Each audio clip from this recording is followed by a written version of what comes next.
10 کې تاسو یا چې سیلاب راغلی بالکل او ډېر زیات نقصان زموږ شوی هغه وخت د وزیر اعلی په حیثیت ما څه فیصله وکړه ما فیصله وکړه چې تر څو پورې سیلاب زدګانو خدمت نه وي شوې نو د سرکاري خزانې نه به د ترقیاتي فنډ په نوم باندې 1 روپۍ هم نه وځي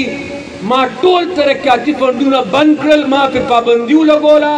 او په اربونو روپۍ مې هغه وخت کې واړولې د هغې ځپلي شوي خلکو د خدمت دپاره چې د چا نقصانونه شوي او چاته تکلیف شوی